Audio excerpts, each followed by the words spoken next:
emotion from it, right? But I'll give it my best. It's a really interesting question about how do entities get people to charge maybe the crawlers, but make it available for individuals for free. Hmm.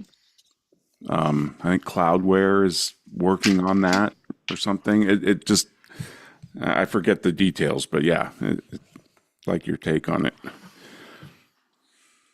Okay, I'm happy to share my thoughts. I have built my career on the internet, so um, And its demise has been predicted many times before too, hasn't it? With apps and that's true. yeah. Yep. Yeah, that's a good point. I'm actually a little. I feel like Eeyore from Eeyore from help me out Winnie here. the Pooh. Winnie the Winnie the Pooh. Pooh, right? So yeah, I'll put a happy face on. I promise, Ron. Okay.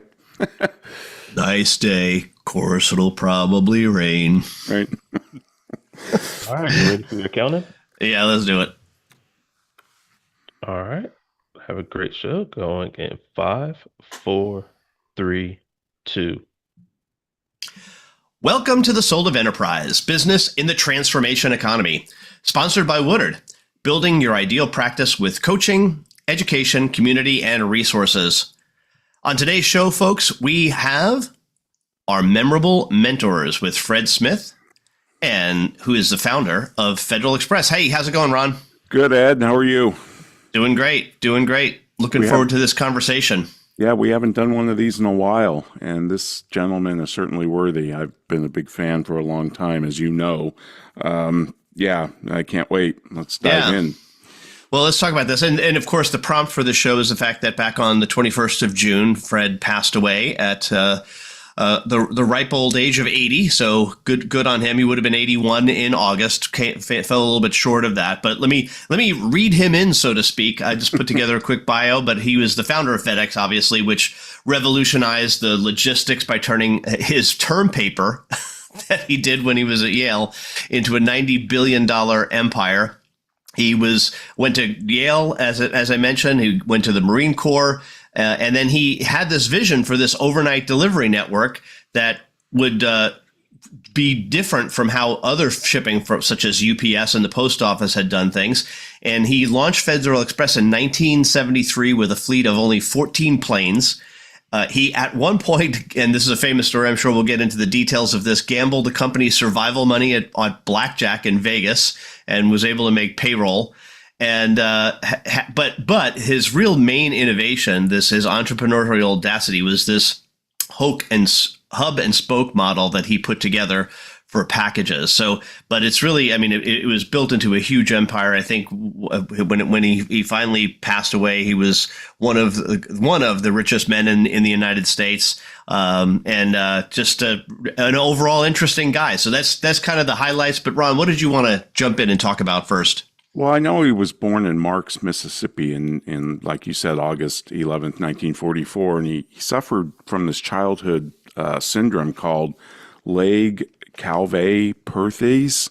Okay. And it was like a hip disorder, and he had to walk with crutches. I think he became a pilot in his teens, if that's correct. I didn't check that, but that's what it said. And then he also his father passed away when he was 4, so he was raised by his mother Sally. His father was a quite successful businessman.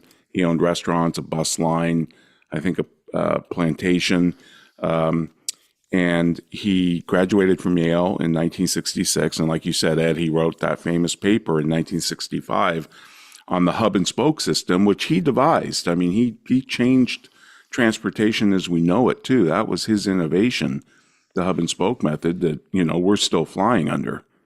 Commercially. Yeah. Yeah. Remember, he started FedEx when airlines were still regulated. Uh-huh. And so he lived through deregulation as well. And then after he graduated Yale in 66, he joined the Marines. He did serve 4 years in the U.S. Marine Corps. I think he flew as well. He advanced to captain, and he earned 2 Purple Hearts, a Silver and Bronze Star. And he did 2 tours in Vietnam. And he brought that Marines type leadership to the FedEx culture, and he really had that people, service, profit. Some authors have called it a mission statement. Others have called it a philosophy. I don't know what to call it, but it made a lot of sense. Put people first, give great service to your customers, profit will follow.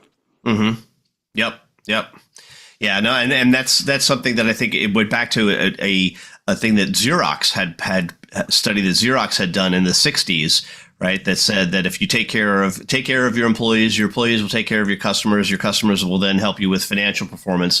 Of course, we did talk about that in detail way back when we talked about the halo effect and Phil Rosenzweig's book, because the number one predictor of whether your employees are happy and satisfied is, of course, whether or not you're making a profit. So it seems to be a bit of a circular error, but it sounds nice anyway, right? It does, but it's easier to be a great employee and give great service when your company is awash in cash. Right. Yes. Right? Yes. Exactly. So your employees are happier when you're paying them good salaries because you're making a lot of money. No. And, like you said, he launched FedEx in 71 with a $4 million inheritance. Now, he did have 91 million in venture backing. Yes. And did you dig into any of the details on that? I didn't see who did that, who gave him that money. I did not, but that is an interesting question. I do know that it was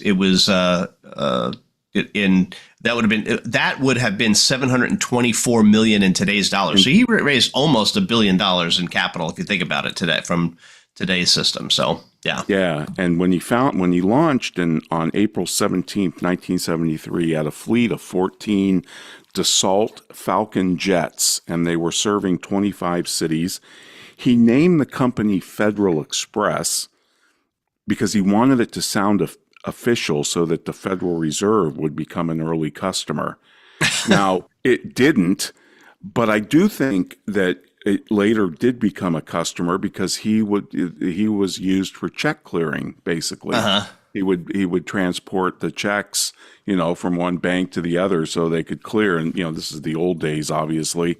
But I do think he served, the Federal Reserve. And of course, right after he started in 73, the OPEC embargo hit, and he was also involved in a lawsuit with a couple of his half sisters because he tapped into the trust without their permission, and I think he forged their signature or something. It's alleged. In the end, all of the charges were dropped. So I don't know whether he ended up paying them off or what the deal was. But yeah, no, that did come up, that it was $2 million bank loan that he and his family's trust. But when just nothing fixes things like success, I suppose. So yeah, they probably did settle out of court and all of that. Right. So but the details are probably not public. But and apparently he was involved in a hit and run suit too, which was later dropped. He was involved in 2 fatal car accidents in his lifetime, which is yes, Okay. really. When he was younger, he was the driver of a car, and he was driving out to a lake resort with his friends and flipped the vehicle over, and the passenger in the front seat, who was his friend, passed away. But they never determined the cause of that crash. And of course, what was interesting about the second one, in which he fatally hit and killed a 54-year-old handyman, it was the same evening that the forgery indictment came down. So Okay. now, Wow.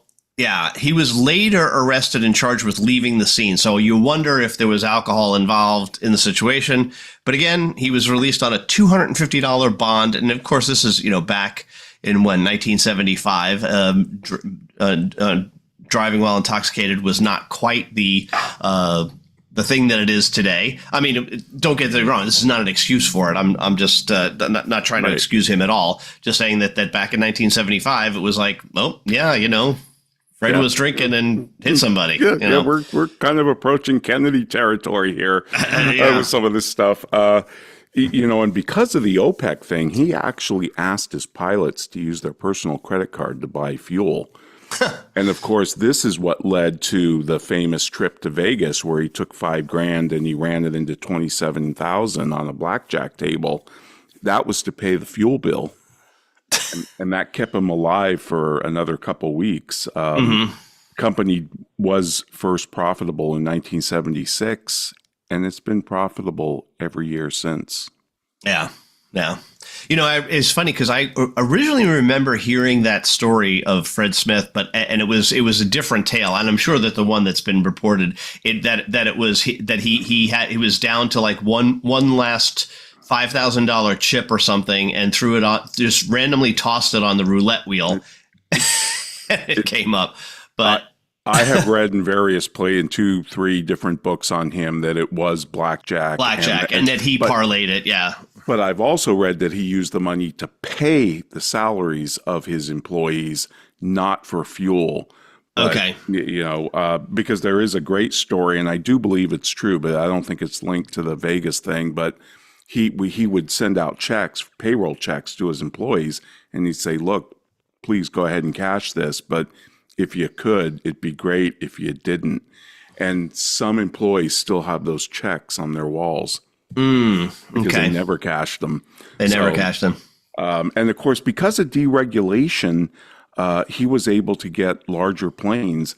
I haven't done enough research to figure out, but deregulation impacted him too. It freed him up to do some things that he previously couldn't do. So, and one of them apparently was to buy bigger planes. Yeah, yeah. Well, I couldn't dig in as enough to find out, because initially, wasn't there a conflict with the post office, and wasn't the post office unhappy about what they and UPS were doing? Yes, I think there was some type of tussle with the post office that he actually ended up winning. Yeah, this is probably what threw him into the Cato camp. I think this is. Anything with the post office turns you into a libertarian, I think, pretty instantly. Well, but at least the post office is sanctioned by the Constitution, Ron. So it's got that going for it. True. Yeah, he pioneered the hub and spoke system. He picked Memphis because it was a central location. The weather was good. It had a lot of space, and he also had a lot of other innovations. He started to put in the drop boxes around the country in 1975, and he did his first online package tracking in 1994. And of course, the company went public in 78, and it reached $1 billion in revenue by 83. And he rebranded officially to FedEx in 1994. Oh, pulling out the Federal Express thing and just going to FedEx. Okay. Going to FedEx. Yep. But it's just an amazing. It's an amazing story. It really is. Yeah. Yeah. And I can remember as a kid that the FedEx commercials that I first saw on TV with this guy who talked really fast. Yep.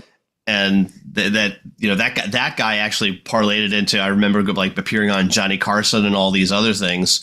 Right. And of course, people thought that he was actually an employee. He was not. He was just a comedian actually who had trained himself to speak very quickly. So. Right. I can remember first hearing about FedEx thinking, that's crazy. You mean to tell me I dropped this package into this box somewhere and all the packages go to Memphis and then go back out? That makes no sense. And then thinking, oh, geez, this is ingenious. Yeah. Actually makes a ton of sense. So it does. But anyway, we're up against our first break. Want to remind our listeners that they can get a hold of either one of us by sending one email to asktsoe@thresholdnow.com. That's the new email address. Remember that, asktsoe@thresholdnow.com. The website, of course, is still thesoulofenterprise.com, where you can see show notes as well as previews to upcoming shows as we post them. You can go back and listen to all of our previous shows, which are now after this one will be 548. But right now, a word from our sponsors. All clear. Let me know when you're ready for your count in back in. What's next week, Ed? We're doing. We are doing time well spent, measuring the experience economy. Right. Okay, I got to come up with a better name, but that's what we have as the placeholder. Yeah. Okay. Okay. And you can bring us back. Where do you want to go now? A little bit about his some little known facts, just other, but more personal stuff. Okay. Well, no, it's company too, but some more personal. Mm-hmm. So I can bring us back if you want. Yep. Okay, Jordan. All right, coming back in 5, 4, 3, 2. Welcome back, everybody. We're talking about a memorable mentor, Fred Smith, the founder of Federal Express.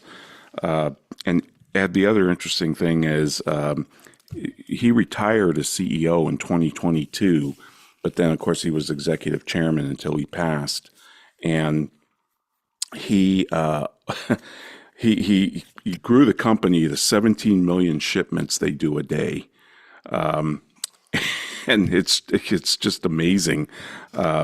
698 aircraft, which I think is the largest cargo fleet in the world. And he's got over 200,000 motorized vehicles. They employ 500,000 people worldwide. 370,000 are in the U.S. at over 5,000 facilities, and they process 500,000 million tracking requests per day. He was also, FedEx was honored with the Malcolm Baldrige National Quality Award in 1990. If you remember that, that was quite a big award. Yep. He won the Wright Brothers Trophy, numerous lifetime recognitions. He was briefly considered for defense secretary under President Bush, which is interesting. And he was a friend of John Kerry's. So, when Bush ran against Kerry, it was all three of them were friends, but he did end up backing George W. Bush. So, and he was also friends with John McCain. Yes, and he was a pallbearer at McCain's funeral. Mm-hmm. And you know this, he made a cameo in the movie Castaway. Yes. I still love the commercial that FedEx did when the FedEx guy shows up at his wife's with the package, and it's got the GPS finder and the flares. Yeah, that was great. And he authored the original FedEx Manager's Guide, and he co-wrote an article in Proceedings on marine leadership principles. He fought, and I think I mentioned this on the show a couple of weeks back, but he fought for two big policy issues in his life. These were really meaningful to him, which was increasing domestic energy production. He never wanted to live through another OPEC. That really bugged him. So he really wanted to drill, baby, drill, if you will. And he also was fiercely, as you can imagine, free trade. And he wanted to defend free trade around the world. I'm sure he despised what Trump is doing with these tariffs. Well, no doubt. And in 2019, the New York Times wrote a piece criticizing FedEx for not paying taxes. Smith was incensed. He challenged A.G. Sulzberger, the publisher, to a public debate on corporate tax policy. And of course, I don't think it ever happened. He would have wiped the floor with him. But he also kept the world semi-functional during COVID. They flew 777s with PPE equipment across the Pacific 1,000 times. In the early months of 2020, he said himself only two networks could deliver the vaccines when they came out, FedEx and UPS. And he said, and we did it tens of millions deliveries at 99+% accuracy. And a great line of his is, there's only two kinds of economic systems, the market-driven and the government-directed. That's it. The more you move toward a state-directed economy, the less efficient and the more corrupt it becomes. Yep. Can't say as I disagree with that. But I think what was this is also something that I tried to do some research on and couldn't find. So maybe this is something you did come across. But the whole tracking system, which was when it was put in place, there are a couple of reasons for that, and I think that a lot of people don't fully get it. One was that not only did he put it in place so that they could obviously track the packages, but it was also so that when he turned that over to the web, and customers could come in and see where their package was, that the customer service people couldn't give them a line, like, because the customer knew exactly where the package was because they were able to see the same exact system as their customer service folks.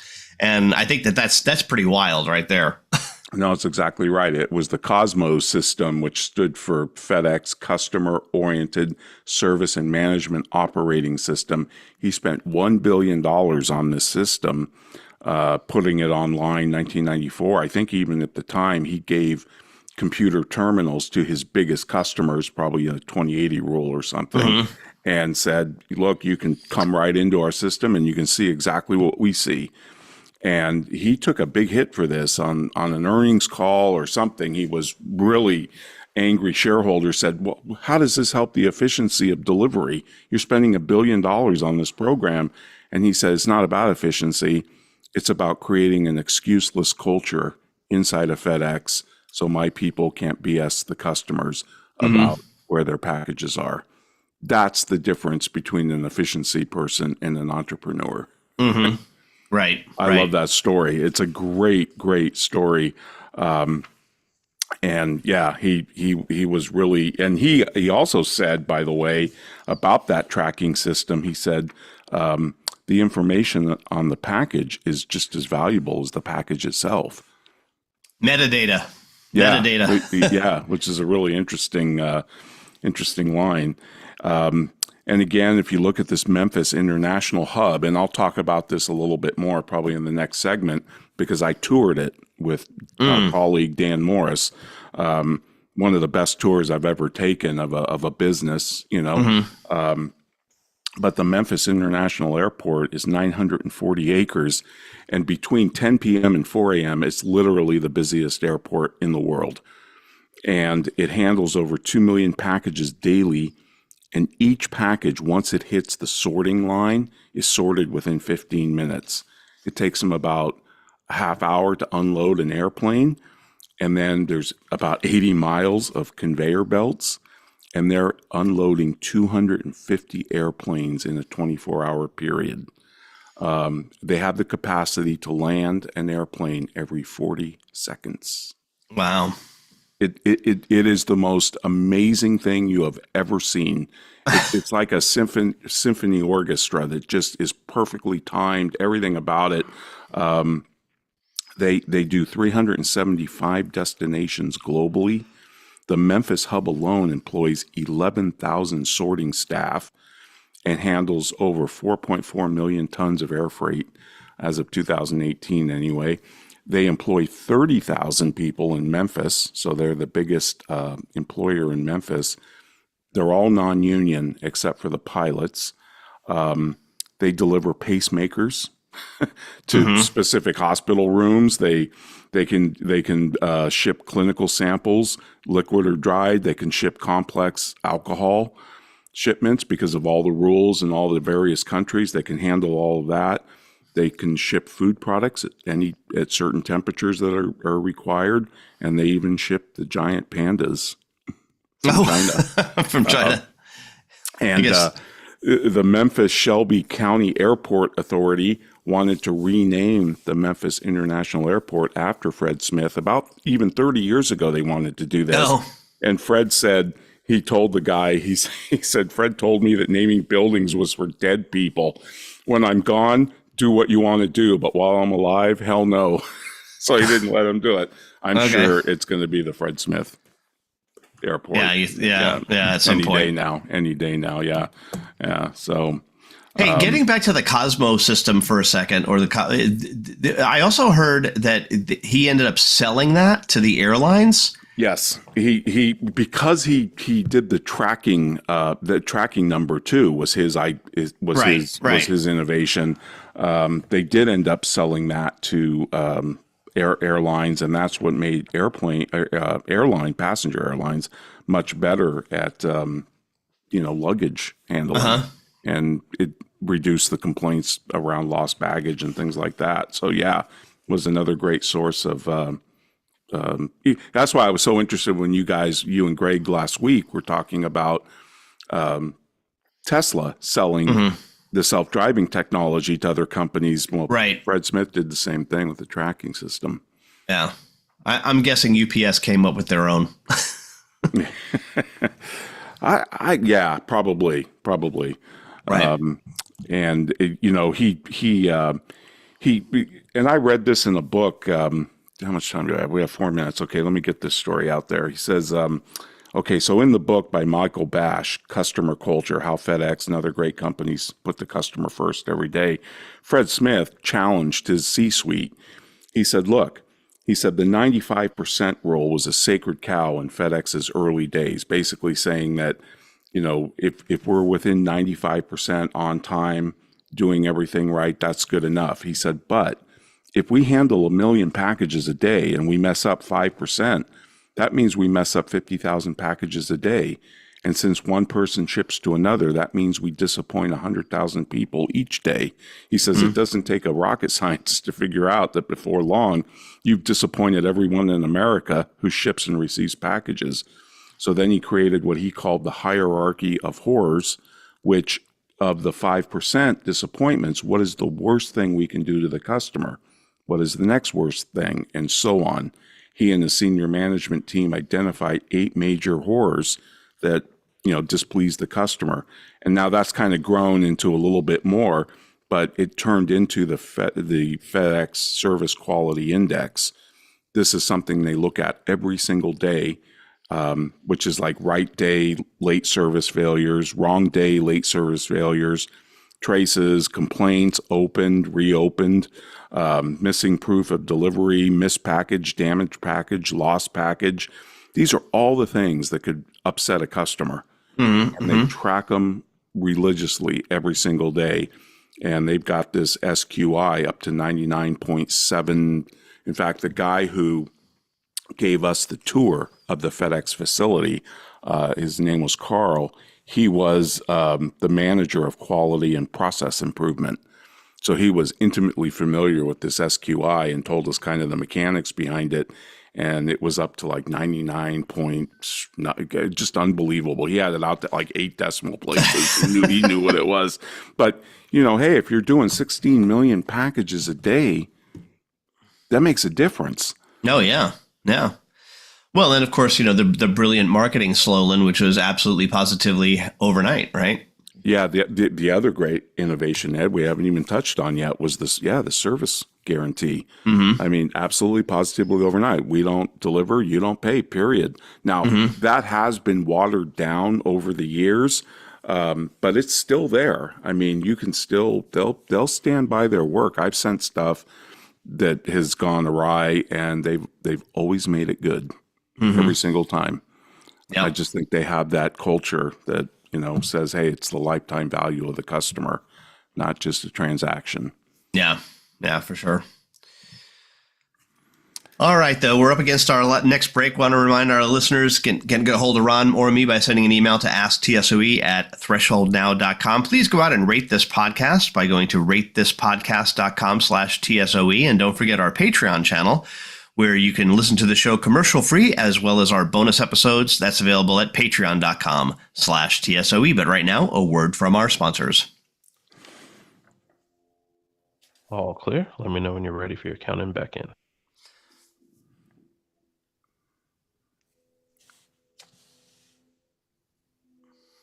Ed, we had a helpful individual looking to join the Zoom call. You probably didn't recognize them and denied their entrance a few times. Next week, I'll prep you beforehand and we can let them in.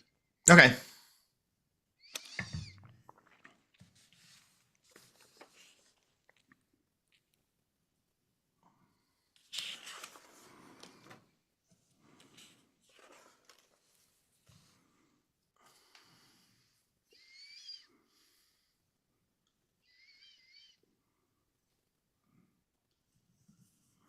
Where are you going next, Ron? Um,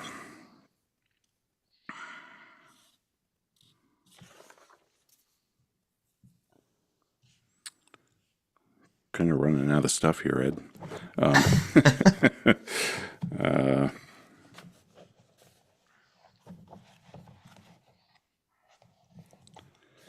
let's see.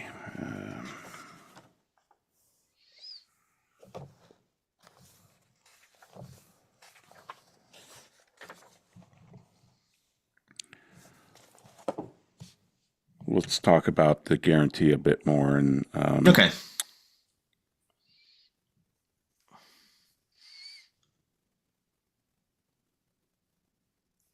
yeah, and then I'll get into the tour.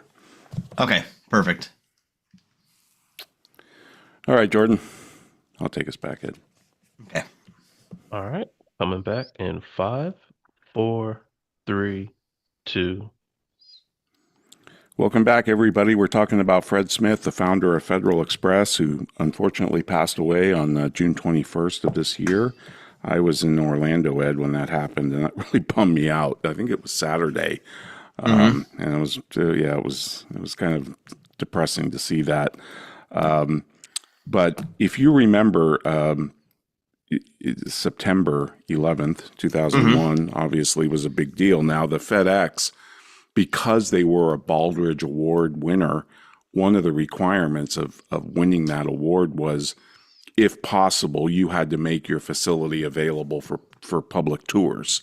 And of course, FedEx was known for that. But after 9/11, they had to kind of clamp down on it. I think they did shut them down for a while, but then they opened them back up and they said, but the only way to do it is you got to have an account with FedEx. You got to contact somebody at FedEx. You have to jump through these hoops and we'll let you know and blah, blah, blah. Well, I did it all. I did all the hoop jumping, and Dan and I on September 9th, 2002 flew to Memphis. So almost 1 year after 9/11, we fly to Memphis from 2 different airports in the Bay Area. We land, and a guy named Carl, this manager of the quality and process improvement, he picked us up at the airport at like 10 p.m. And he takes us into the airport, and around 11:15, 9,000 people start coming through, and they're going through the magnometer, right? Because it's an airport, and they're the sorters for the evening shift, and it was absolutely amazing. So he took us all around the facility. They take you, they show you the assembly line, the war room that's kind of in the middle of the hub, where they work out all the problems. If there's weather issues, if the planes can't get into the countries where they're going, they have to divert them and find other ways to get I mean, it must just be a logistical nightmare when you start to think about it. And he's driving us around in a golf cart on the tarmac. And the planes are kind of they're coming into the gate, they're getting unloaded, and he's driving us through, and it's just a bustle of activity like you wouldn't believe. And Dan and I are noticing as we drive by the noses of under the noses of the planes, we see that right under the pilot's window, there's a name, Sophie, Ron, Ed, whatever. And we're looking at that, and Dan and I look at one, and it must be the pilot's name. And so we asked the tour guide, Carl, we say, hey, Carl, what's with the name? Is that the pilot's name? He said, no. He said, every time a plane is going to get rechristened, repainted, christened, he says they drop their kid's name in a hat. I think it's only certain ages. And I don't know, I think it's newborns too, obviously. Okay. Yeah. And they drop the name in the hat, and they draw out, and they dedicate a plane to a kid of one of their sorting employees. And most of these 9,000 people that come through, I think it's 11,000 now, they're part-time.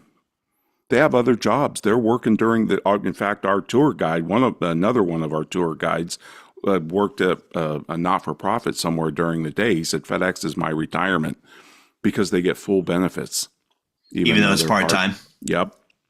And I just thought, oh, geez, can you imagine being a 10-year-old kid and having a FedEx plane named after you?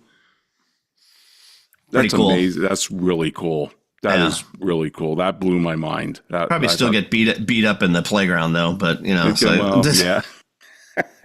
And I know if I went on YouTube and kind of poked around at that ceremony, and they do it for kids that have cancer or, Sure. that type of thing. But I mean, having a FedEx plane named after you, that's just amazing. And yeah, it was an amazing tour. And as you can imagine, at some point the planes they get reloaded after everything's been sorted, and then it's like every 90 seconds a plane is blasting off to its destination. Do they have to all try to get out before like the other commercial traffic starts Yes. leaving Memphis? Yeah. Yes, and I don't know when that happens or when other planes start to come into Memphis from other locations, but when you walk through the sorting facility, they have countdown clocks, big screens with countdowns, and certain planes obviously have to get out sooner, like the ones going to Tokyo or what, and you can see they're running on constraint. The whole thing is time constrained. They Right. got to get that plane out of there by a certain time so it can hit its destination. It is just amazing, and you can watch. Greg can probably find this, but there is a great YouTube video of the Memphis hub that kind of gives you an inside look at the sorting system and just all sorts of, how they unload the planes and reload them. And it's just the most amazing thing you've ever seen. Yeah. So I did, by the way, Ron, track down the U.S. money back guarantee policy. Now they do suspend it, it seems, when there's major weather. That's one thing yep. that they have caught out. So, for example, last time they suspended the guarantee was between January 29th and February 10th of this year. So they had suspended those, but currently they offer U.S. domestic and U.S. import-export eligibility includes the FedEx First Overnight, Priority Overnight, Standard Overnight, 2-day AM, First Overnight Extra, Priority Overnight Extra, Standard Overnight Extra, and then all of the international First Priority, etc. What does not seem to be covered on the guarantee anymore, and this is the stuff that is FedEx Freight and FedEx Office. Which, if you think about it, was actually Kinko's. So when they took over Kinko's, there is not a guarantee on that stuff. And of course, their freight service, which is their flanking product, is not guaranteed. Right. That's the ground. Is that? Yeah, basically their ground. Yeah, the ground. Yeah. Couple things I learned from FedEx, Ed, and we talk about this all the time, but is that you got to put capacity before revenue. Yes. And this is just an extreme example of that. I think the first time they flew in 73, they had 11 packages and 6 of them were a test. I think one of them was a gift for Fred Smith's birthday or something. Just think of the infrastructure they had to have in place, and even just 25 cities to be able to do that. Right. Well, and where do they advertise? Did they go to law firm? I mean, because I would imagine that one of the spaces would be legal documents. I mean, this is back in the day before there were some things weren't accepted via fax machine. Yeah. Certain things had to be, physically signed or notarized, back in these days when it was all documents. I mean, I remember I sent something FedEx to San Diego same day. And it was just one of the typical, 8x11 package, right? But it was like $375, but they got it down there the same day. Right. And, well, your other choice was to fly it there yourself, which, by the way, I was going to mention what you and Dan should have done was just put yourself in packages and flown you into Memphis and, and we did ask one of the guides, what's the weirdest thing that you found to be shipped, and he said, well, we've had some snakes come in those tubes, and he said God. that's been a surprise. Yeah, I bet. I'm sure they have better screening systems now, but who knows? Yeah. Do they do organs, human They organs? do not. They do not. not. Okay. There is an outfit that almost has a monopoly on it. Okay. In fact, NPR's done some shows on this because they're all upset because this. But that's a really highly specialized area. Yeah, no, they don't. But they do some of the other stuff like food and stuff, and other medical, like pacemakers and other. But I think plasma maybe they might do, but not organs. Not organs. Okay. Yeah. Got you.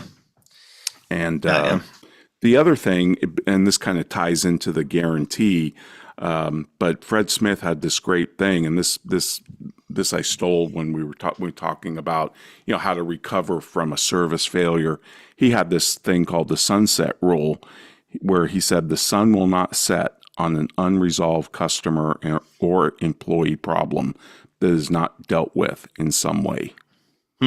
Even if you can't solve it, you'll start to deal with it. A process. And he called that the sunset rule. And you see a version of that in the Ritz-Carlton basics. They want you, whoever first hears about the customer complaint, no matter who it is, no matter what their responsibility level, or even if they can solve the problem, they own it. Yeah. They have to marshal it all the way to its completion, to the customer satisfaction. And that's kind of a variation of the sunset rule, but I really like that. Yeah, it's not my fault, but it is my problem, kind of deal, right? So yeah, yeah, exactly right. Wow. So what other things have we learned from FedEx? I mean, the capacity before revenue was a biggie, because that really hit home the point that you got to make some investments before you can build up revenue. And every time I brought that up in context, I mean, to some extent, every business needs to be like that. But with the exception of, I find so many professional service firms that are like, no, we have to be running at over capacity before we begin to hire. And like, you do realize that is going, no matter what you try to do, is going to be a problem, because it's going to cause customer service issues. Big time. You've got to build capacity before you build revenue, but professional firms, even to this day, I think just do not buy into that. So too few do, if they do at all. No, you're exactly right. It does. It creates massive customer service failures, and that'll destroy loyalty, which will destroy profitability, and also the whole customer experience thing goes out the window.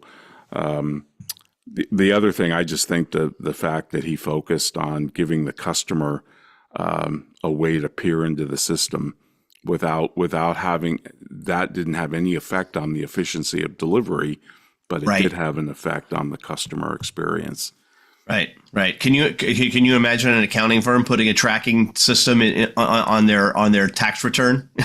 Well, we've been joking about that for years, right? I mean, it would point out where the bottlenecks are. And that would be sitting on the partner's floor waiting for a review, probably. But yeah. Let's hope that doesn't happen anymore, Ron. I know exactly what you're talking about. When I started working at a CPA firm, the tax partner, his office was literally piles of folders. Yeah. And I think that is every tax partner in every firm. It is, actually, or it was. It shouldn't be anymore with the paperless office, but yeah. Right. It's still, but the review process is a major bottleneck if firms are still doing that, for sure. It's just Fred Smith. What an amazing visionary. I mean, and he taught me a lot about customer service. He just knew that this wasn't, even though he didn't say it this way, he knew the lifetime value of a customer, kind of like Walt Disney did. Conrad Hilton, some of these other entrepreneurs that we've talked about in the past, he understood that it was the lifetime value of the customer that mattered, not the math of the moment. Right. And they live by that. Yeah, absolutely. Yep. So, all right, Ed. Well, we're up against it again. And folks, I'd like to remind you, if you want to contact me or Ed, send us an email to asktsoe@thresholdnow.com. do go out to our Patreon channel where you can subscribe and get access to our bonus content. Ed and I do a bonus show after the end of each of our shows, and you can have access to that. And you can find that out at patreon.com/TSOE. And now a word from our sponsors, including Woodard. Good catch, Ron. Whew. Yeah. All clear. Let me know when you're ready for your counting back in. I'm like, this is the 3rd episode, right? Yeah. Yeah. I mean, the only other thing we can talk a little bit about that I have some stuff on here, Ron, is just his involvement with the National Football League and football. Okay, I didn't run across that. Cool. Yeah.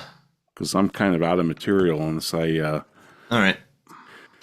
unless we start talking about, we can talk about KPIs and how, his thinking from the SQI All right. impacted our thoughts. I'll do on a little of KPIs. this football stuff, and then we can pivot over to that once I get through that when we come back. So.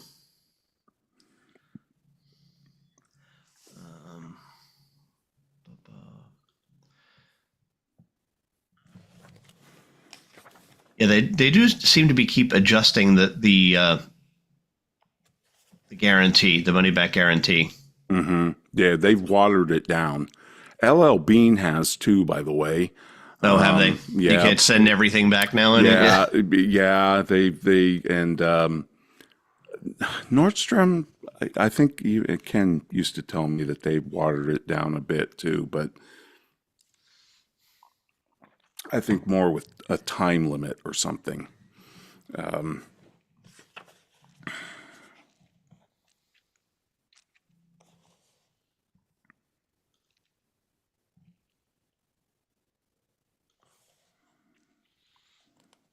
Yeah, it does seem like that it's happened twice in a row, like late in January to early February. I don't know what that has to do. I assumed that it was weather, but maybe it wasn't. You mean of this year? And it happened in 2024 too. January 26th to February 12th, they suspended it. I would imagine if there's weather that would impact around Memphis, that could be a huge. That might be it. Yeah. Yeah. All right, let's bring it back, Jordan. Go ahead, Ed. You All right. take us back. Yep. Go where you want. Yep. Coming back in 5, 4, 3, 2. And we are back talking memorable mentors on the Soul of Enterprise. Haven't done an episode about this in I think 4 or 5 years, Ron. So we're glad to bring this back. Fred Smith, founder of Federal Express, who passed away in June of this year.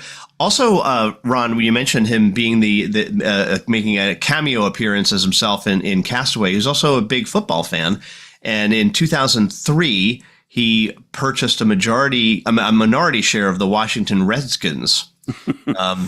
Yep, and in total with the group that he was in, they owned 40% of the team until they sold it out to the majority owner Dan Snyder, who they were not happy with. But what was interesting is that after that he served as the owner of the Memphis Mad Dogs, which I had not heard about until I did this research.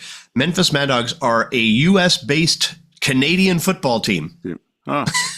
Wow.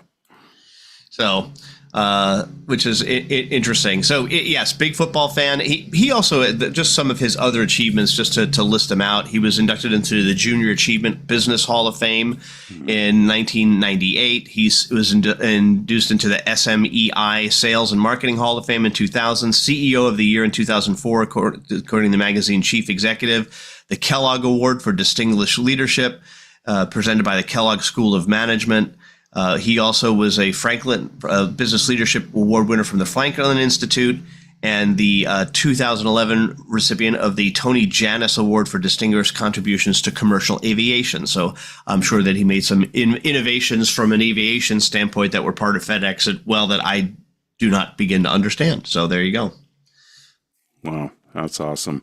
Yeah, there's some great videos of that you can find on YouTube of the pilots flying a plane, and sometimes they'll bring a guest or something, and they're flying from Memphis to Oakland or whatever. And the one I watched, it was 2 women pilots that were flying the plane, and they were talking about, hey, we have people's hopes and dreams here behind us. I know the post office likes to say that, right? We have people's hopes and dreams, and in fact, I think Cliff Clavin used to say that on Cheers.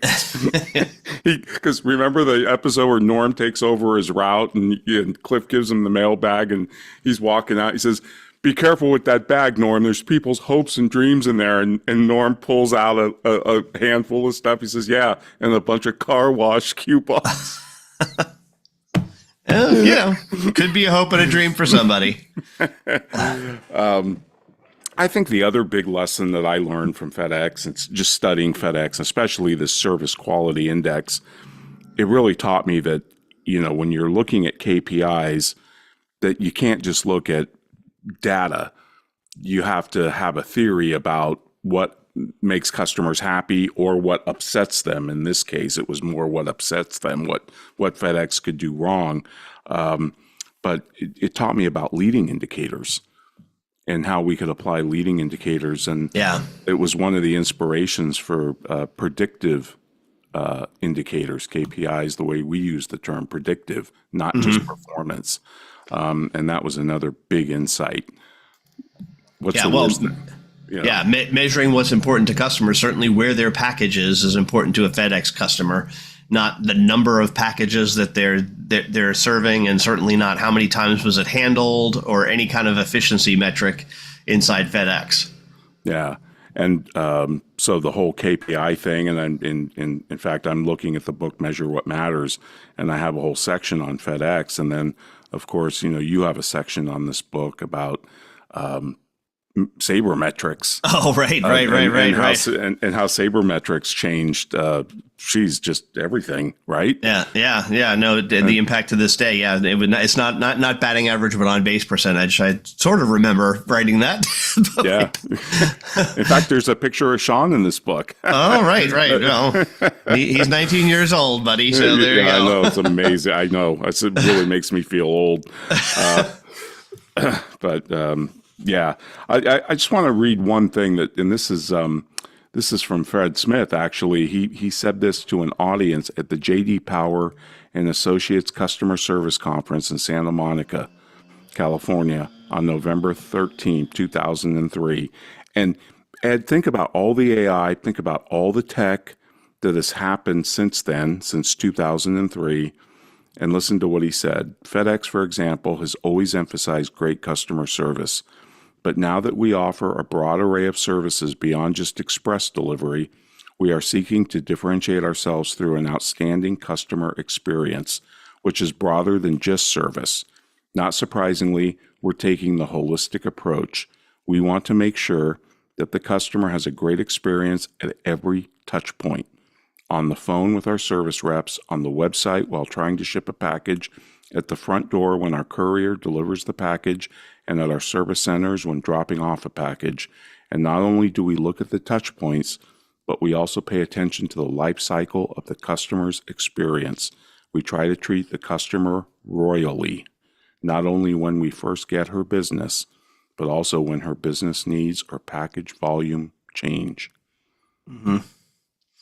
Yeah, it was amazing, especially since that I know that a huge preponderance of FedEx at one point was document service, and how the internet must have completely impacted that. The fact that you can send a PDF file or email and all of those things that changed, and things like DocuSign and those kinds of technologies that have in many ways replaced the absolutely positively has to be there overnight aspect of documents. But yet FedEx has continued to thrive and expand. I mean, part of that is also that we expect everything delivered to our house now, and at the expansion of Amazon. And I know that occasionally Amazon will use FedEx, although they use primarily UPS in their own delivery now. But it is interesting to note that I'm sure they perceived email and the explosion of email as a threat at some point.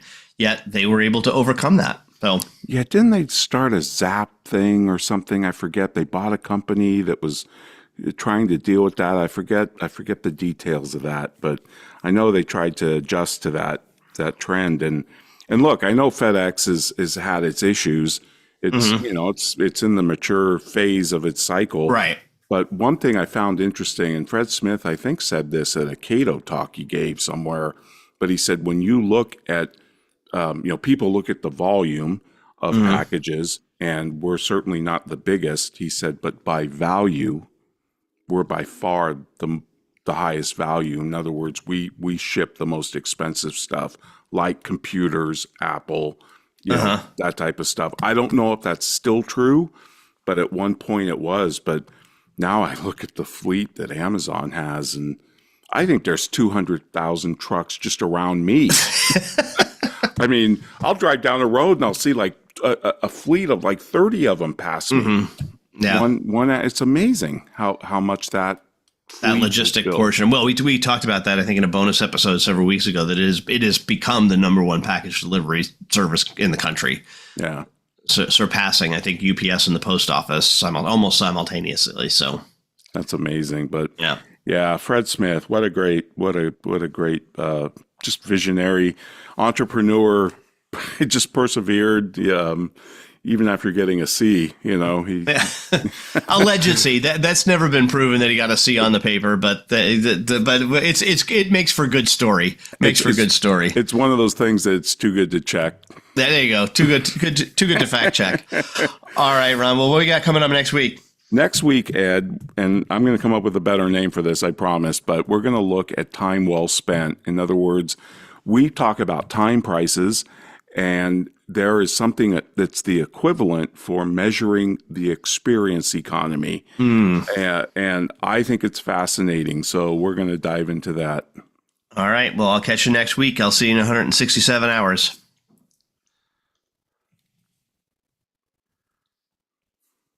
This has been the Soul of Enterprise, Business in the Transformation Economy, sponsored by Woodard, building your ideal practice through coaching, education, community, and resources. Join us next week on Friday at 3 p.m. Eastern. That's noon Pacific. In the meantime, please visit us on the web at www.thesoulofenterprise.com.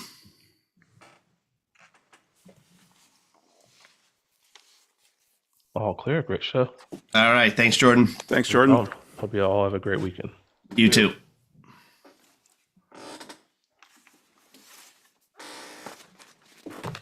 And we're clear for overtime. All right. All right. So a couple of quick things about the show. One thing is that FedEx was at my house yesterday. I believe Apple is an enormous customer of theirs, right? So Yeah, I was going to say, I think everything I've gotten from Apple has been FedEx. Yep. Two, I did not know this. When you were talking about the NFL ownership or partial ownership of the Washington, what was at the time Redskins, Fred Smith also tried before he invested in the Canadian Football League team in Memphis to bring an NFL team to Memphis called the Memphis Hound Dogs. The NFL said no, and that's what led him to the Canadian Football League. There you go. Okay. Oh, And interesting. his son is a coach for the Steelers. I did not know that. Fred Smith wow. is a I think offensive defensive core one of the assistant coaches. Yeah. Oh, wow. Okay. Mm-hmm. That's wild. There's something else that struck out to me while you were talking is that, the hierarchy of fours and in summary, always make it good. The sunset rule. I mean, there are a lot of things that are pervasive inside of the FedEx culture that empower employees at any level in the organization to make it right. And that reminds me of what Amazon used to be. And I don't want to spend a lot of time going over this right now, but Amazon is a terrible company in comparison to where they were and their rabid focus on customer service when they launched in about 15 years into their journey as a company. Today, if you have enough history with Amazon like we do to be able to compare to what they used to offer from a customer service perspective, it's largely terrible and gone really downhill, not as an exaggeration, right? You used to be able to put a package outside your door and Amazon would come pick it up because it was a return. Now you have to go to the UPS store. I don't know if you've met people that run UPS stores, but they're really not terribly motivated to help you quickly. Now there's a little box over on the side of the UPS store. You can go to Kohl's, or Recently, I tried to Whole return Foods. something from Amazon, Whole Foods, and they said, "Oh, you want to bring it back to a UPS store? That's going to cost you. Would you like to pay What? $6?" Oh, So they wow. just slowly but surely, Amazon has been turning themselves into yet another supplier of goods into my home to the point where I really do question why I'm paying for Amazon Prime. Amazon Prime to me used to mean 2-day delivery. It doesn't mean that anymore. It means it might get there in 2 days. It definitely gets there in 2 days if it's in stock, but it might be in stock a month from now. Or you can pay us extra to have it delivered tomorrow. And if you don't pay us extra, we might actually just deliver it tomorrow anyway. We're not really sure, right? So the Prime offering is very confusing to me. It's not terribly clear cut. What I do know is that if you have a shopping cart, Prime or not, over $35 with Amazon, they will ship with no delivery fees. It might not necessarily ship in 2 days, but the greatest benefit to me for Amazon Prime is just keeping my shopping cart above $35 every time I order from them. And I don't really think I need Prime anymore. We don't need to go into Hmm. that, but when I look at what FedEx has retained as a rabid focus on customer service and doing it right for the customers, and I look at what Amazon used to have, I feel like Amazon is slipping a little bit. Wow, Hmm. that's fascinating. Greg, let me ask you this. Why am I seeing all sorts of things in my feed about Amazon promo codes? And you've got to shop with Amazon promo codes because they're going to save you a fortune and some stuff you'll get for free practically. I actually don't know, Ron. Yeah, Wow. yeah. This is a new thing. It's like, no, click on, you know how they say, click on my link in the first comment, and it brings up a page and it's got all these different promo codes. Now, of course, you've got to want the items, but you know, I'm seeing more and more of these in my Facebook feed. Huh. I'm gonna You, I'm gonna see if I can get something from free for Amazon this weekend. yeah, there you Okay. go. Yeah. I'm not saying it. And by the way, my experience with Amazon is not what Greg says, and I think it has to maybe to do with that I'm in Dallas, different distribution center. I mean, we don't have any, Uh, and I will say this that my wife is a big Whole Foods shopper, and the amount that we make in terms of discounts and the ability to bring stuff back to to the Whole Foods, which is less than a mile from our house, is actually a huge plus. And we make back our Amazon Prime fee probably by April. Mm. hmm. So we have a Whole Foods about 25 minutes away, so it's Okay. not ideal. We don't go there. There is a massive piece of land that has been cleared about 500 yards from my office, not my home office, but my proper office here in town. Uh-huh. And that will be a Whole Foods. So we're Oh, getting okay. one soon, and maybe my tune completely changes. But what I know now is that the inconsistencies in what I believe Prime is compared to what Amazon is telling me Prime is now and how they've evolved the program is frustrating. Another great example is, hey, you used to get Prime Video for free. You still get it for free, but we took something away from you and now it's an upgrade, and that's commercial free viewing. So Hmm. Hmm. Amazon Prime Video used to be commercial free. Now Right, it's right. not. And as an Amazon Prime member who used to get commercial free viewing, I can pay them an extra $3 a month to get rid of the commercials, to which I say, screw you, Amazon. I'm not doing that. But that's just old man There you yells at go. clouds. But, okay, so Well, one other thing, Amazon does also use USPS hmm. on Oh, right. Yes, Right. yes, yes. Yes, yes, right? that's Because true. they've got Yep. nothing better to do than work on Sundays, and they use, at least near me, maybe near you as well, Ed, because we've had huge distribution centers near our Hmm. homes. The trucks are. I have not seen a truck that is not a Rivian in quite a while. Mm. All of the Amazon trucks that come to my house to deliver are Rivians, or they're clearly third-party delivery drivers who are using their own vehicles to drop off packages. That happens at Christmas time. Yeah, Yep. it happens here for me. Yeah, with just a regular car, and Yeah. I do see the USPS too on Sunday. Yeah. Mm. Yeah, and then I see all Rivian constantly. Actually, that's the only thing I've seen in a while. Because Amazon struck a huge deal with Rivian for like, I don't 100,000 vans back when Rivian was truly a Wow. startup. They didn't even have a pickup truck on the road yet, and Amazon signed with them, which I think gave them the injection of capital they needed to try to make it as a car company, which apparently is not very easy. Wow. Yeah. Wow. Okay, so that leads us to you, Ron. What do you got? I got okay. This is The Economist. AI is killing the web. Can anything save it? The rise of ChatGPT and its rivals is undermining the economic bargain of the internet. And this caught my eye because I think I've talked about Cloudflare or it's Cloudflare, right? Blair. Hmm. They talk about all of Cloudflare's new customers will now be asked if they want to allow AI companies' bots to scrape their site, and for what purpose. And Cloudflare's scale gives it a better chance than most, enabling something like a collective response by content sites that want to force AI firms to cough up. So the CEO of Cloudflare says, we have to set the rules of the road. He says his preferred outcome is a world where humans get content for free and bots pay a ton for it. So this kind of goes into, these companies are being sued for like scraping books and scraping other content, and magazines are trying to figure out how to get paid, and everybody's trying to figure out how to get paid. And I was just wondering what your take on all this was, Greg. Yeah, I'm trying to figure out how to get paid too. Yeah. So the there have always been handshake agreements in place on the internet for crawlers or spiders. We know those phrases, right? So Google goes out and crawls the internet at large and then returns a series of 10 results on the SERP, as we call it, search engine results page. So the SERP used to be 10 blue links. It's a lot more than that now, but traditionally or historically, that's what it was, right? And it was because Google went out and crawled the internet. That the handshake agreement that's always existed came in the form of a robots.txt file. And this robots.txt file is something you could put at the root level of your web server, and it showed Google what was restricted from being crawled. Don't crawl slash customer eyes only. Don't crawl slash classified, right? You can crawl my site, but please don't crawl these directories. And if you're Google, you're allowed in. You could even go as far as saying if you're Bing, you're not allowed in. If you're DuckDuckGo, you're not allowed in, right? And the crawlers they agreed to abide by robots.txt. But as we've seen with a lot of handshake agreements over the years, that's all it was. It was just something that the internet at large agreed to.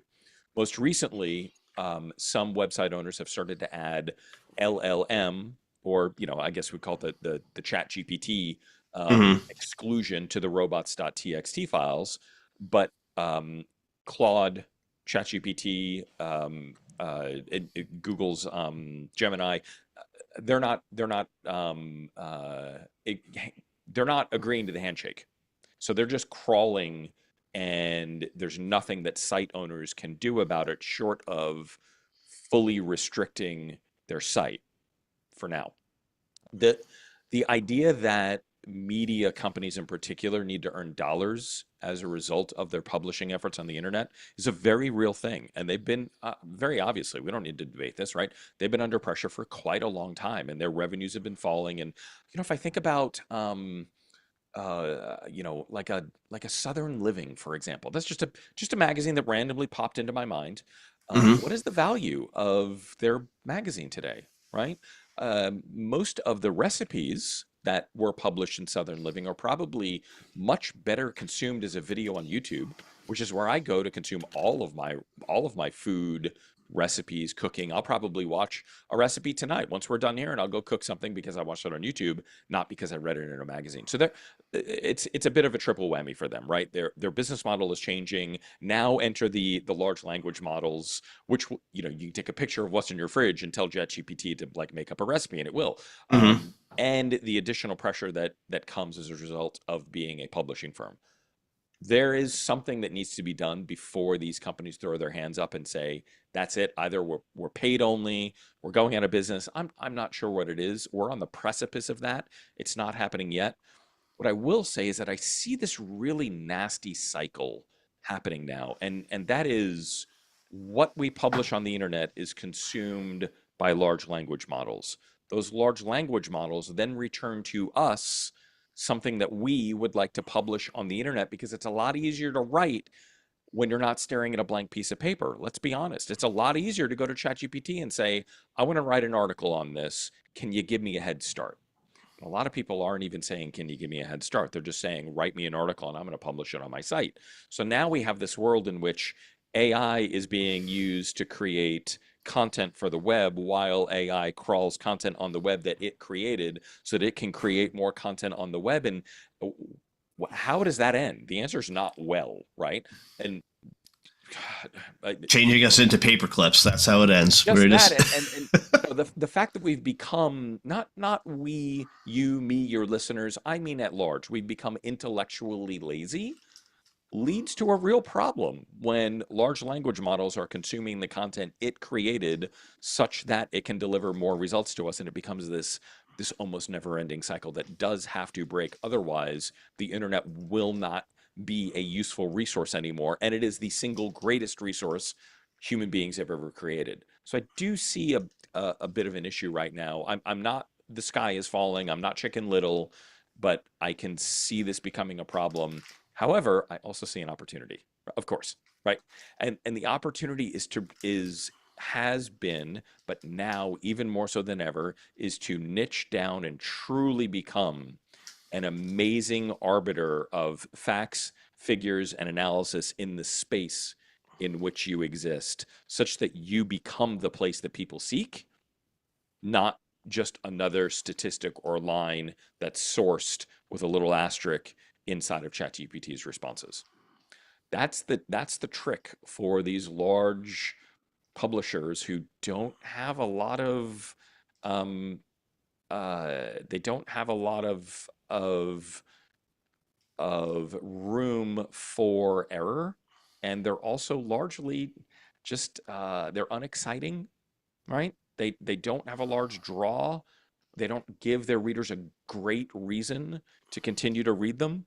The Economist stands almost alone in that case in our area, right? That's probably the only publication I continue to read that has a print publication, right? So it's a lot of thoughts there about where we are and what's happening, but I will say that never-ending cycle of LLMs ingesting content created by LLMs so that people can create more content created by LLMs and publish them on the internet is definitely a problem, but it does open up that opportunity to truly, once again, niche down and become the subject matter expert for an area that you know well. So, And let's take Southern Living. What is Southern Living? It's a magazine about living in the South. Yeah, that's not good enough. That's not going to cut it anymore, right? Are you a food magazine? You can be a culture magazine? That's okay. But that's just another. I don't mean to pick on them. That's just the example that came into my mind at the beginning. Go ahead, Ron. I was just going to ask you, I just heard this. Blake Oliver was talking about this morning, this new version of Grok. Was it 4.0? And or Musk 5, was, 4.0 or 5. And Musk was talking about it, and they gave it a test like of it, I forget the name of the test. It's like all the world's knowledge. This is the humanity's last exam. That's Yes, and it got like a 44 or something percent, whereas a really smart person maybe can get 8% in their field of expertise. Oh no, it's ridiculous. It is, yeah. It's 2,500 questions, and actually, and there's 8 sample questions on here. Okay. The 3 of us combined have 0 chance of answering any of these 8 questions. And Grok got a 44 score or something. Yes. Is that and right? then and then of course that the ChatGPT just released its thing yesterday. With their ChatGPT agent. agent. Yep. Agent. Yeah, but so our It conversation hasn't rolled last out week, to me yet, though. me neither. But It our hasn't rolled out to conversation me. last week seems rather prescient because I'd asked you and Ron what you think of as an agent without defining it, because with the nascent technology, definitions don't generally speaking help me, but examples do. And Ed, you gave a couple of really good examples about what you consider to be an agent. And lo and behold, yesterday I get an email from ChatGPT telling me that agent is now available. It's not yet, but it will be soon. Yeah. So here, I'll just give you one of the questions from this. Hummingbirds within apodiforms uniquely have a bilaterally paired oval bone, sesamoid embedded in the caudrolateral portion of the expanded cruciate aponeuris in the insertion of the M. depressor caudae. How many paired tendons are supported by this sesamoid bone? You got that one? Yes. What is yes, Greg? Sorry, what is yes? Yeah, so that's, I mean, and then, the mathematics question is like, I don't even know what that even is. Like, how is that if I don't know what that represents? Oh, yeah. Wow. So, and in the Economist article, Ron, there were a number of examples of burgeoning potential business models that can solve this problem, right? And I don't know which one is going to win, if any of them. I do know that there has been an earlier push than I expected for large language model providers to license the information that they are using inside of their models. There have been a few lawsuits. So far, nothing conclusive from the lawsuits. One of them was against Anthropic. Anthropic was able to prove that they purchased books. So Mm. what the judge said, in summary, I'm not doing this justice, but effectively what the judge said was, you purchase the books, therefore you can use them in your large language model. But then there's a whole host of books that you didn't purchase. And why are those in your large language model? That's a separate lawsuit. And the only reason I'm not coming down on you is because the prosecutor didn't do a good job of mounting the case. Mm. So, Mm. wow, they dodged a bullet there. But I think that's all that was. So it's going to come to a head in the court system sooner rather than later. And that's good because the wild, wild west of the internet, it went on for a long time. So maybe we'll be able to get a handle on this through the court systems, through legal action. I'm genuinely not sure right now, but those business models that are burgeoning in the Economist article are interesting. All of them to me. They all have a rather unique angle. Yeah, Ed, I think you've done this too, but I'll ask GPT sometimes, hey, are you familiar with this book? And it's a recent book. And they'll say, oh, yeah. And I'll say, give me a summary of it. And there it is. And how does it do that if it doesn't have the complete text? Or it can go out and just pull off all of the Amazon reviews Yeah. and Or interview, yeah. interviews with the author and create a summary. Yeah. Yeah, I mean, That's a really good point, Ed. Yeah, that's a possibility. That's a distinct possibility, actually, compared to my it stole the book argument. yeah. Yeah, and they did cite one case in here, Greg. I forget it was Google or something, but the judge ruled, no, that's fair use of the books. And I thought that's interesting. Well, I mean, if you purchase the book and can research on it, I can flip through it and find out why can't I use an algorithm to do it? Mm-hmm. Right? I know. This is fascinating. In my words, not the judges, but they effectively said, just because you personally can buy a book and can't memorize it doesn't mean it's illegal to buy a book and memorize it. Right. Right. So yeah, so that's interesting to me. It's also, Adobe, for example, their Photoshop primarily, but through many other products now, they have AI image generation built in. And Adobe in particular has said to their customers, myself included, if you generate an image using Adobe Photoshop, you are protected. So they licensed Getty and Shutterstock and a few other really, really large libraries, and they used that as the training data for their image generation tool. So they're able to say to their customers, we have you covered, you are protected. Wow. I'm telling you, agentic AI is coming online. Yeah. Yeah, it's gonna be really interesting. I'm definitely checking my ChatGPT account every day for ChatGPT agent.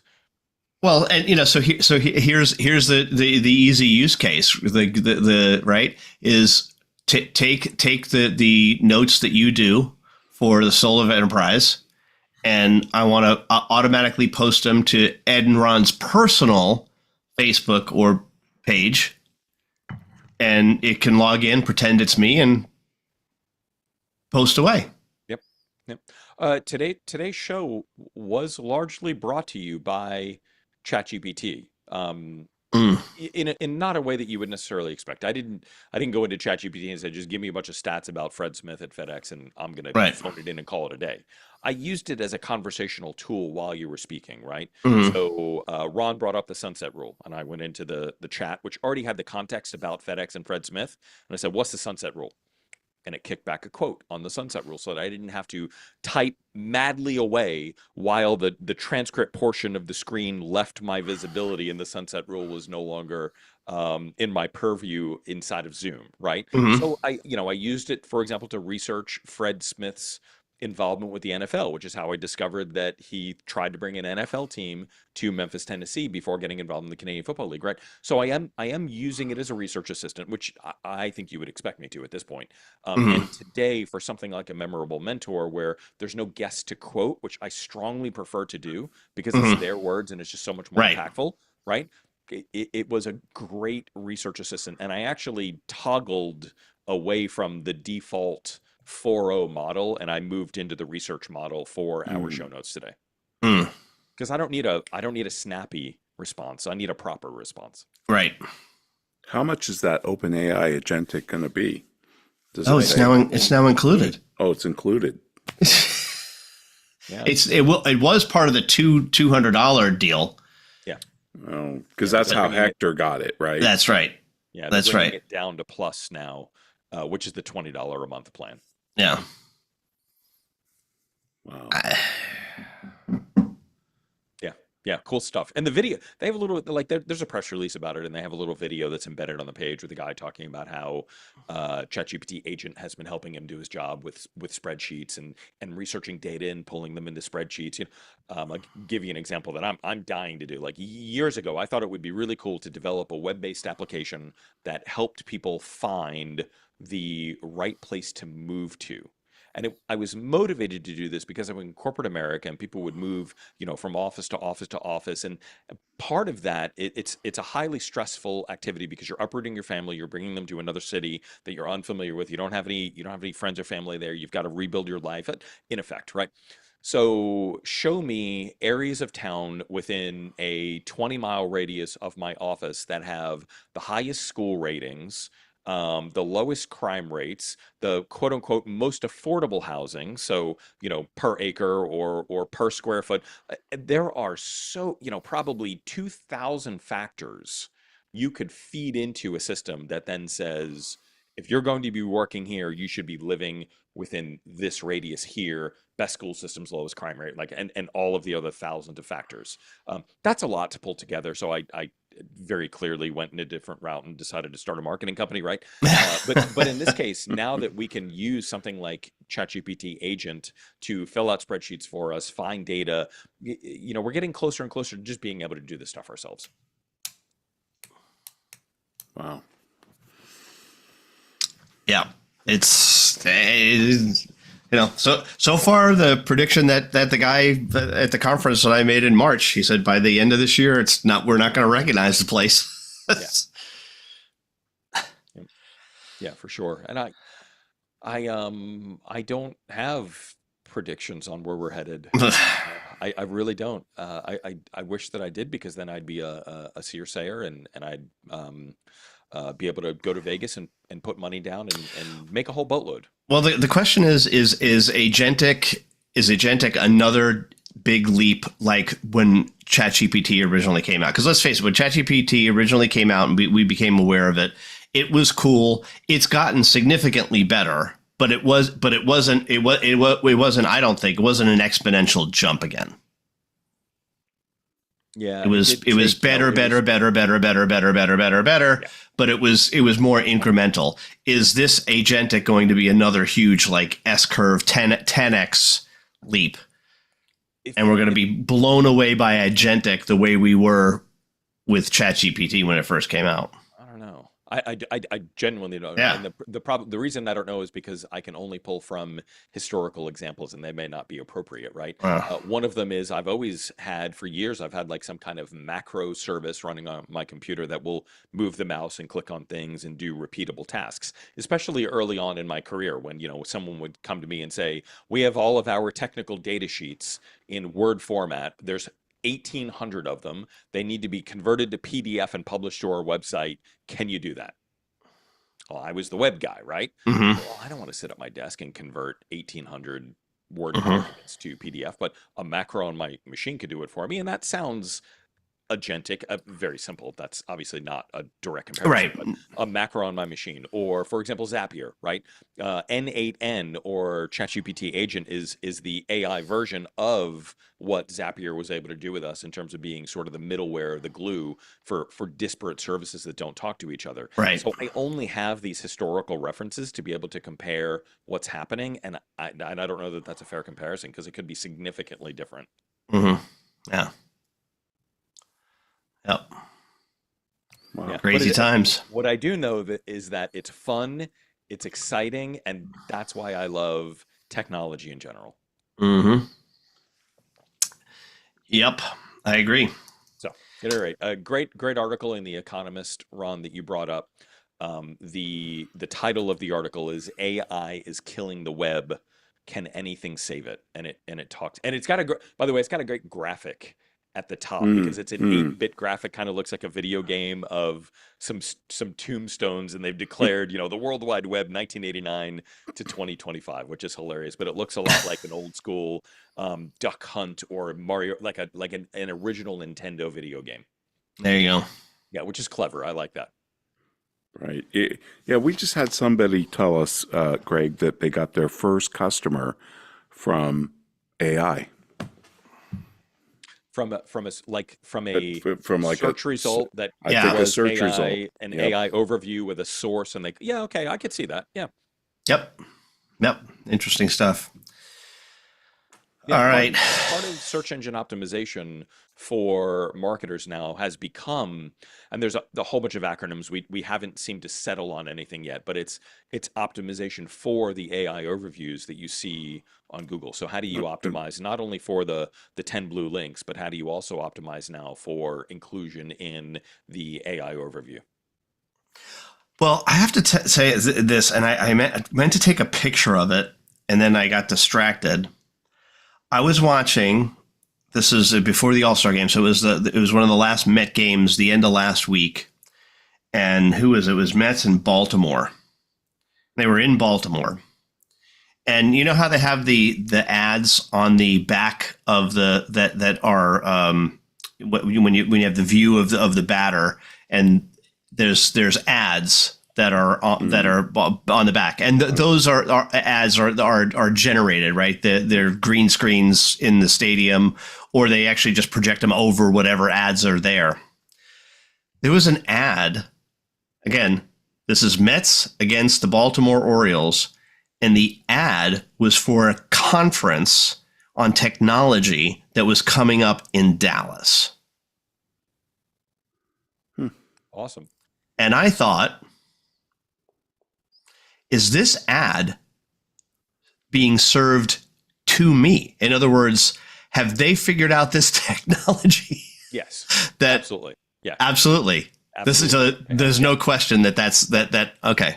Yep, so they're like, this guy Ed, who's into technology, he's sitting in Dallas, he's watching the Mets again, but we're going to serve him an ad that's okay. Wow. Yeah, that level of dynamic insertion has been around for a while, but we've really only noticed it as consumers when, for example, you watch a YouTube TV, right? And you're watching some game or whatever, but you get an ad that is specific to Atlanta, Georgia, or Dallas, Texas. You don't think a lot about that because it's a full ad. It's not an interstitial. It's a commercial break ad, right? But Mm-hmm. these smaller dynamic insertion ads are absolutely, I mean, all of the technology pieces are there. So I don't doubt that you were targeted. Or as another way to say it, you got served. I get served, which is fine. Well, I'm fine with it. I mean, it's I think it's cool. Like I'm not a freak out person over it. But so then the other questions I have is, if I were to watch that game as a replay right now, and the conference was last week, is it going to show me that ad? Was that recorded, or is it going to dynamically serve up another ad? Yeah, on the replay. That depends on how they sold the inventory. It certainly could, but I don't see a lot of advantage if I'm the advertiser and you come to me and say, and your ad will show during replays as Replays. well. I don't know that I'm terribly interested in that because the majority of the viewers are going to be when the game is live or maybe a day after or an hour after, right? So yeah, the text there, whether or not it's worthwhile for the advertiser to pay the dollars I'm gonna have to pay associated with attention that, to I don't that know. now because like I'll do a rewatch. Like if I'm going out tonight, like I'll come back and all right, let me watch a couple innings of the Met game, but I'll watch it retrospectively. I wonder if that's why I've not noticed these ads, and I happen to be watching live that time. Like I was watching that one live. Yeah. Weird. That's wild. Wow. Advertising, is that what? Yeah. I was going to ask you if you shared that with Greg. I did not. Yeah. Yeah, we should get him. Riley Newman's advertising. Oh, cool. Yeah. A product from him. An article. Conceptual, right? Yeah, he's kind of bouncing off something Rory said, I think, right? What did he's kind of expanding on what an observation Rory made. Cool. Well, yeah, please share that. And you guys have a bonus episode to do. All right. Yes, we do. But just stay with us for just another quick second, Greg. Let me. Should I do the Jeopardy? Like do do. Yeah, Is that what we still have the live stream